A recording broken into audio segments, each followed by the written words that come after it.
Hello everybody, this is Ghostline Outdoors, and today I'm going to be giving a rundown of my land navigation kit.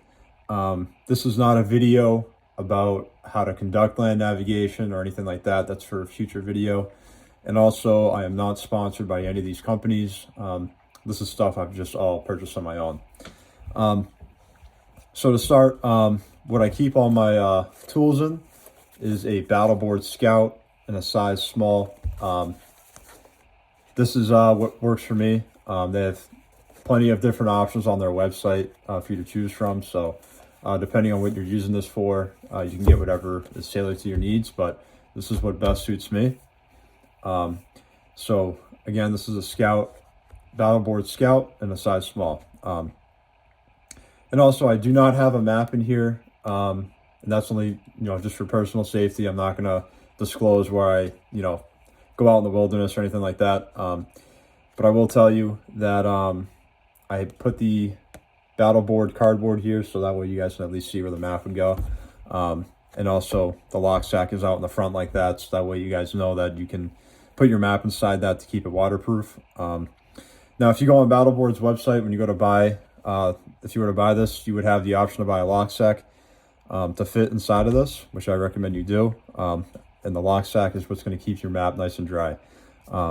So that'll all go out here. So now let me just give you a rundown of the kit. So starting on the left side here, I have 3 different markers. So I have a red, a blue, and a green. And they're all used for different things and for marking out different things on my Battleboard. So when I'm out in the field, I will use the front of this to plot my bearings and other stuff that I'll show you just in a second here. So anyway, let's just jump right into it. So for the markers, so my green marker, I use an X to mark my campsite and a green circle to mark a POI or anything I see that could be, of interest. That's what I use the green marker for. My blue marker, I use a blue triangle to mark the water source. And for my red marker, I use that to plot my bearings directly on the Battleboard. So, again, this is what this whole thing is kind of meant for. So that's what I use these different color markers for. And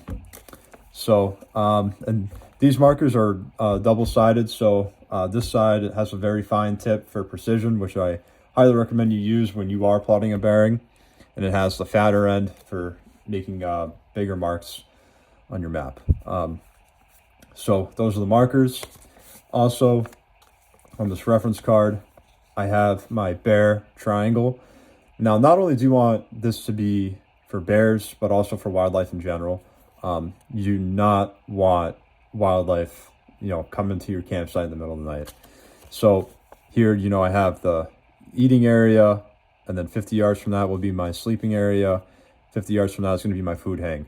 When you're out in the wilderness, you always want to, ensure that you don't encounter wildlife, especially in the middle of the night when you're drowsy and you're not as alert. So it's very important that you take that responsibility into your own hands to ensure your safety. So that's the bear triangle and the marker uses. This is also used on a Write in the Rain piece of paper. So it is waterproof, and I highly recommend you do the same if you plan on kind of using this layout. For any reference sheet, you want to have it waterproof. Or you could use regular piece of paper and then get it laminated. That's fine too, but this is what I use. And then I'm not going to open this up because there is some personal information on here, but these are my Ranger bead pace counts, some meter conversions, because when you're out in the wilderness and you're under stress, it can be very hard to remember this kind of stuff. So very important to have this handy.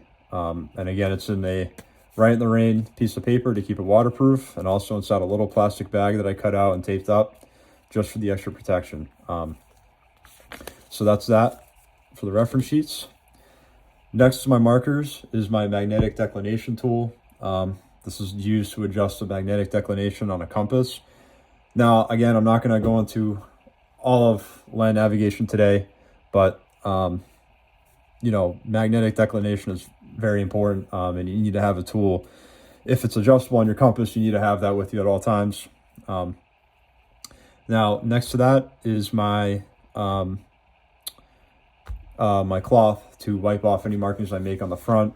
So if I make a mistake or I'm all done, I'll take this out and just wipe the front of it with it. And back to this real quick. If you do decide to put your declination tool on your kit, make sure you have it on something like this so it's reflective and you can see it easily. It's very important that you don't lose that. Next, we can hop into my compass. So for my compass of choice, I use the Sunto MC2. In my unbiased opinion, I think that this is the best compass you can buy on the market. It truly is. Just there's so many good features to it, and you can't beat it for the price. So I highly recommend this to anybody. And attached to it are my Ranger beads. These are very important for keeping your pace count. If I wanted to take these off and tie them to my pack, I can, to make it a little easier when navigating.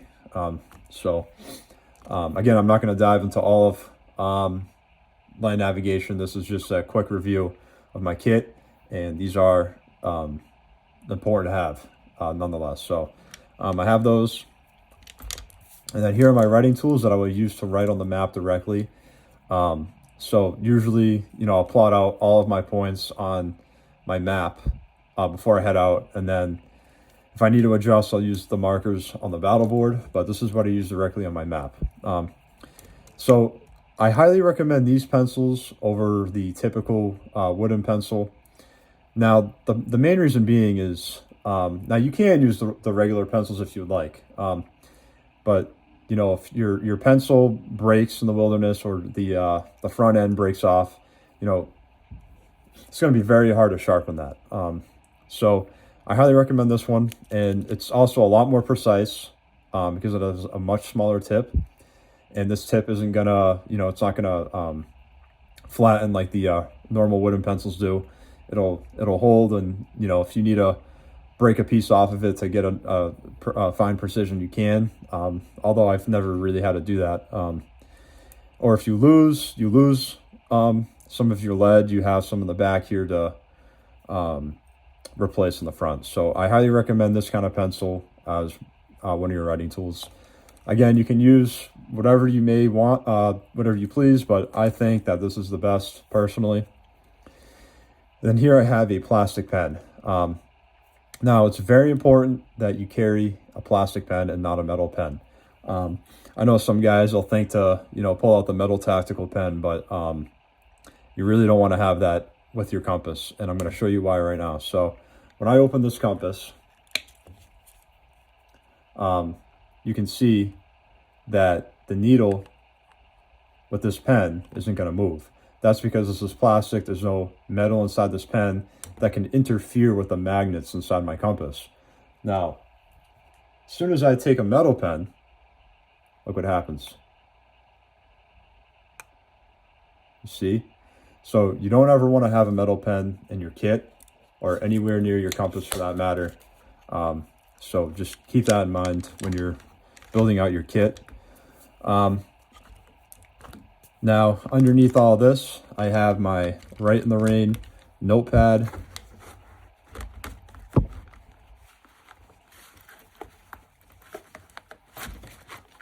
So this is what I use to track my how far my paces are going to be from point A to point B. My terrain evaluation, so any identifiable features, a handrail, a catch rail, anything that I can identify along the way, and just other information will go in here. Again, a very important piece of kit to have. It's waterproof, so you want to keep this handy in your kit.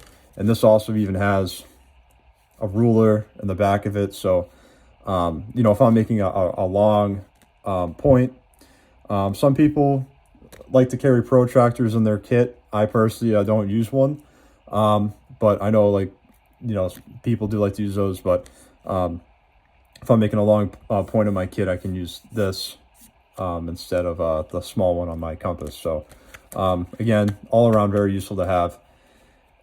So and that pretty much wraps it up for my kit. So I highly recommend the battle board to anybody, honestly. And it can fit inside a cargo pocket. Personally, I don't carry it in my cargo pocket. You know, I just think it's like kind of bulky that way. Some people, they like to just use a compass and a laminated map in their kit. I personally don't like to, you know, I like to have everything kind of here, and this is more sophisticated for my needs, and it's just my preference of land navigation. So like I said, there's so many different ways you can do your kit, but this is the way I do it. Now for what I do carry this in, this is my 511. Let me just push this to the side. This is my 511 chest rig. So I'll put it in here and carry it on the front of my body, so I have easy access to it. And you know, it's very cheap. This chest rig is very cheap, so and it's not too tactical looking. So I've got no complaints about it. So I'm not going to dive into everything I have in there today either. This was just a quick rundown of my land navigation kit, and I appreciate you guys watching.